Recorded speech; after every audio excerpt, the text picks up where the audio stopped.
अच्छा मुझे ये बताएं सही साहब कि आपने you been travelling all over the major countries of the world, education system, यहाँ से एप्लीकेशंस फाइल होती हैं हर साल, हज़ारों की तादाद में बच्चे फाइल कर रहे होते हैं।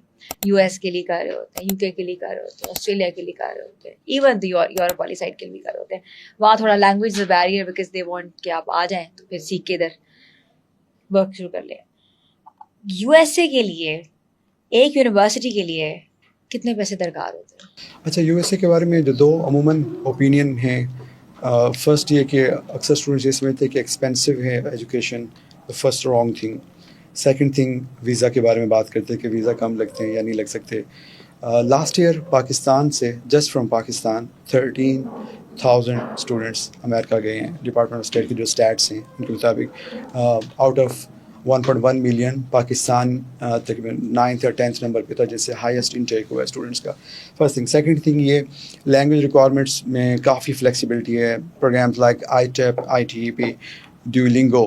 ITEP फ्री है, Duolingo is quite cheaper program, just 22,000 रुपये फ़ीस है, rather than going for like IELTS and TOEFL जो कि expensive हैं comparatively. And this is an easy program that is acceptable in USA. Just in USA? Yeah, not but all over the world. Other countries are also accepting gradually. Okay. Yeah. Europe में कुछ countries हैं, even in China में कुछ university जो अब language require करती हैं, वहाँ पर ये Duolingo is being acceptable. ये वाइडली अब it's gonna be accepted.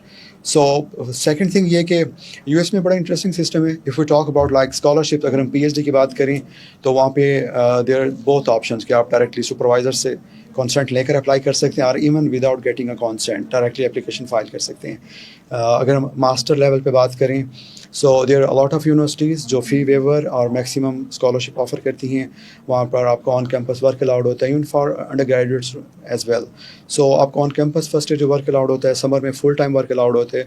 Generally students can get a chance to fulfil their requirements like the monthly expenses and the fees structure by working, जो time allowed होता है। इसके बाद OPT option, जो work you can say simply post study work allowed होते हैं, that gives a chance to them after getting the degree they can work there up to 3 years as an OPT. उसके बाद green card के options हैं।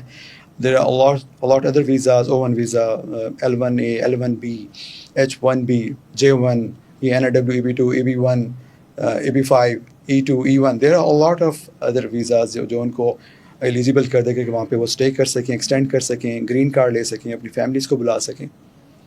So yeah, in that sense, if we talk about the scholarship and opportunities, and of course education, MIT, Harvard, Yale, John Hopkins, UC Berkeley, there is a big number of top ranked institutions. Yeah, big number of institutions over there. So उसके बाद opportunities की बात करें, of course big economy, Canada का neighbour होना, green card holders को भी benefit है कि उनको कनाडा की वीज़ा की even despite the fact that even if they are Pakistanis they don't need a visa, They don't need a visa to enter the Canada.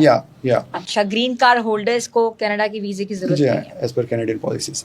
सो अब हम अगर ये सारे देखें factors, so a lot number of opportunities, certainly residence, फिर family को सबसे अलग मुनफरिद बात जो यूएस में है, their citizens can sponsor their immediate family members. आप सुनते होंगे कि बहुत से अमेरिकन्स अपने बहन भाइयों को, इमीडिएट रिलेटिव्स को, फैमिली मेम्बर्स को स्पॉन्सर कर पूरा रहे गांव बुला लेते हैं। या क्योंकि अमेरिका हर साल 226,000 immigrant visas grant करता है through family sponsored category. That's a unique thing that is being offered by this country. आप अपने बहन भाइयों को, उनके स्पाउसेस को, उनके किड्स को स्पॉन्सर कर सकते हैं।